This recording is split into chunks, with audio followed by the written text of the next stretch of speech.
नमस्कार। ये बीए भाग द्वितीय की इतिहास की कक्षा है।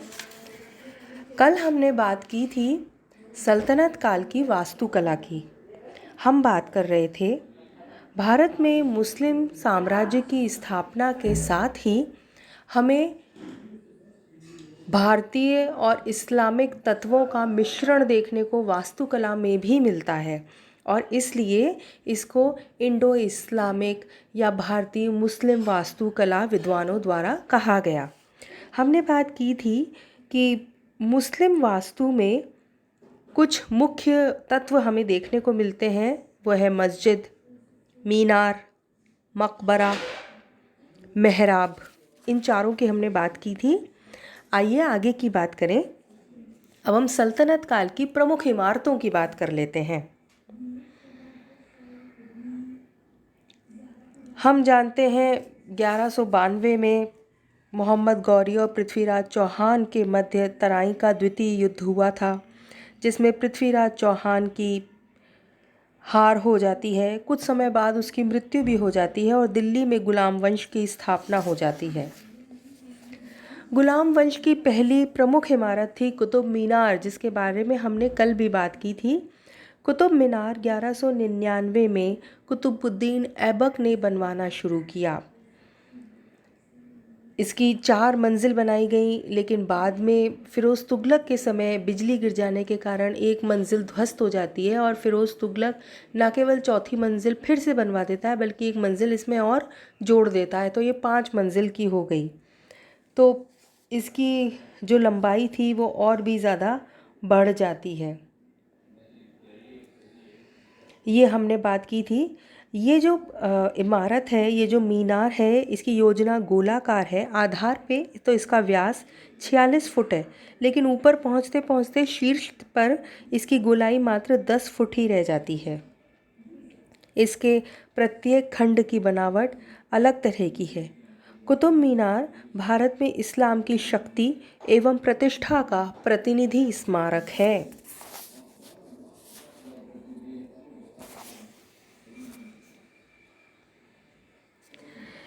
इसके अलावा हमने बात की थी कुतुबुद्दीन ऐबक ने 2 मस्जिदों का भी निर्माण करवाया। कुव्वतुल इस्लाम मस्जिद, जो कि भारत में जब वो भारत के एरिया का, भारत के राज्य का, भारत के क्षेत्रों का गवर्नर था, तब उसने हिंदू मंदिरों को ध्वस्त करके इस मस्जिद का निर्माण कराया था। दिल्ली में है कुव्वतुल इस्लाम मस्जिद। इसके अलावा एक और मस्जिद है जिसका निर्माण 1200 ईस्वी में करवाया गया। ये भी उसने गवर्नर जब वह था तभी इसका निर्माण करवाया था। ये अजमेर में है। वास्तविक तौर पे ये एक संस्कृत कॉलेज था। इसका नाम है अढ़ाई दिन का झोपड़ा। ये नाम इसलिए पड़ा क्योंकि यहाँ पर मेला एक लगता था जो कि 2.5 दिन तक चलता था। 2 और आधा, 2.5, 2.5 या 2.5 दिन तक चलता था और यहीं पर इसका निर्माण हुआ, इसीलिए इसका नाम 2.5 दिन का झोपड़ा रखा गया। इसके स्तंभों का कार्य अत्यंत सुंदर है। इसकी जो निर्माण सामग्री है उसमें हमें कई हिंदू तत्व देखने को मिलते हैं, क्योंकि हिंदू मंदिरों को तोड़कर उसकी सामग्री का इस्तेमाल बहुतायत से किया गया। इसकी छत की ऊंचाई 20 फुट है।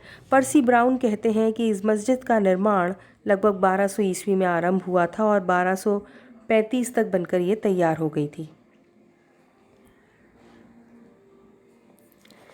इसके बाद समय आता है इल्तुतमिश का। इल्तुतमिश के शासनकाल की 4 महत्वपूर्ण रचनाएं हम देखते हैं। एक तो अजमेर की जो मस्जिद थी उसके आमुख का निर्माण किया गया। दिल्ली की कुतुब मस्जिद का विस्तार किया गया। सुल्तान के पुत्र नसीरुद्दीन मोहम्मद के मकबरे का 1231 में निर्माण किया गया और स्वयं सुल्तान इल्तुतमिश के मकबरे का निर्माण हुआ। विद्वान ऐसा कहते हैं कि इल्तुतमिश का जो मकबरा है, इसकी रचना इल्तुतमिश की मृत्यु के बाद 1236 में हुई और गुलाम वंश की इमारतों में ये सबसे अधिक अलंकृत इमारत है। इस वर्गाकार इमारत में कुरान की जो आयतें हैं उन्हें अरबी भाषा में लिखी हुई ऐसी तो अरबी में खोदा गया है। इसके अलावा इसमें हिंदू रूपक भी देखने को मिलते हैं, जैसे अर्धचक्र, कमल, इस तरह के कुछ मोटिफ, कुछ निशान हमें मिल रहे हैं जिससे हिंदू तत्व भी हमें साथ में जुड़ा हुआ हम देखते हैं। इस युग का एक स्मारक नागौर में भी है, अतरकिन का दरवाज़ा। बदायूं में भी इस समय की 3 रचनाएं हैं। इसके अलावा एक और बलबन वंश का उल्लेखनीय बिल्डिंग, एक उल्लेखनीय इमारत है बलबन का मकबरा। इसके बाद 13वीं शताब्दी में खलजी वंश का उदय होता है। अलाउद्दीन खलजी एक प्रतापी सुल्तान था, इसके बारे में हम बात कर चुके हैं। उसकी बहुत सी पॉलिसीज़ हमने करी, बाज़ार नियंत्रण प्रणाली, सैन्य सुधार उसने किए, ये सारी बातें हम कर चुके हैं। उसने कुछ इमारतें भी बनवाई। 2 प्रमुख इमारतें हैं, एक कुतुब मीनार के पास स्थित है अलाई दरवाज़ा और जमात खाना मस्जिद, जहाँ पर बाद में हज़रत निज़ामुद्दीन औलिया की समाधि बनाई गई। अलाई दरवाज़ा की बात कर लेते हैं। 1310 में बनाया गया। इसके पत्थरों पर जो खुदाई की गई वो भारतीय कलाकारों ने की। इसमें मेहराब और गुंबद का इस्तेमाल हुआ है। मेहराब के निर्माण में हमें नया अन्वेषण देखने को मिलता है। जमात खाना मस्जिद की अगर हम बात करें, ये लाल पत्थर की बनी हुई आयताकार भवन है ये। इसमें भी हमें विशिष्ट हिंदू तत्व कुछ देखने को मिल रहे हैं। यहाँ पर भी पत्थर की खुदाई का काम किया गया है। मतलब दोनों ही ये जो इमारतें हैं इनमें हमें मिली जुली हिंदू मुस्लिम संस्कृति देखने को मिलती है। तुगलक कालीन इमारतों की बात कर लेते हैं। 3 प्रमुख सुल्तान इनके हुए हैं, गयासुद्दीन तुगलक, मोहम्मद तुगलक, फिरोज़ तुगलक। तुगलक काल में और बहुत से शहरों का, बहुत से नगरों का भी निर्माण किया गया, जिनके बारे में हमने बात की थी। और दिल्ली के पास ही एक नगर पृथ्वीराज तृतीय ने भी स्थापित किया था, किला राय पिथोरा। इसके अलावा तुगलकाबाद, इसे गयासुद्दीन तुगलक ने बसाया। सीरी नामक दूसरा नगर अलाउद्दीन खलजी ने बसाया। तुगलकाबाद, जहाँपनाबाद, फिरोज़ाबाद, मुबारकाबाद, ये मुबारक शाह ने बसाया। मोहम्मदाबाद, ये मोहम्मद शाह ने बसाया। हम देख रहे हैं कि बहुत से नगरों का निर्माण तुगलक काल में किया गया।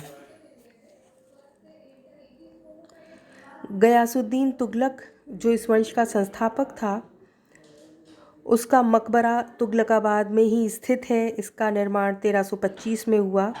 इसमें मेहराबों के साथ साथ हम उदंबर या लिंटल को भी देखते हैं। अगर आप देखिए अगर आप पिक्चर को देखें तो आप इसमें पहचान सकते हैं मेहराब हम किसको कह रहे हैं। दरवाजे में ये है मेहराब, और मेहराब के नीचे जो सीधी लाइन बनाई गई है इसको हम लिंटल कहते हैं। उदंबर, लिंटल, अगर आप पहचान पाएँ तो मेहराब और लिंटल हम कह रहे हैं। इसके अलावा यहाँ पे भी आमलक, कलश, इस तरह के भारतीय तत्वों का सम्मिश्रण किया गया। आगे मोहम्मद तुगलक के काल में हम कोई विशेष प्रगति वास्तुकला में नहीं देखते। फ़िरोज़ शाह के काल में हम जानते हैं उसने बहुत निर्माण किया। फ़िरोज़ शाह ने बहुत सी कैनाल्स, नहरों का निर्माण भी किया था। उसने फ़िरोज़ाबाद नामक शहर में फ़िरोज़ शाह कोटला दुर्ग भी बनवाया। तो दुर्ग प्रासाद मतलब ऐसा प्रासाद, ऐसा महल जहाँ पे दुर्ग भी हो, इसकी परंपरा उसने शुरू करी। और बाद में मुग़ल काल में हम देखते हैं कि इसका वास्तविक स्वरूप सामने आया। तो ये जो भारतीय और इस्लामी तत्वों का सम्मिश्रण सल्तनत काल से शुरू हुआ था, हम देखते हैं मुग़ल काल तक आते आते एक बहुत ही सुंदर वास्तुकला हमें इन दोनों के सम्मिश्रण से देखने को मिलती है। मतलब ये जो सम्मिश्रण शुरू हुआ था ये मुग़ल काल तक जाते जाते उत्कृष्टता को पहुंच जाता है, और हम देखते हैं कि बहुत ही सुंदर इंडो इस्लामिक कला का रूप उस समय देखने को मिलता है।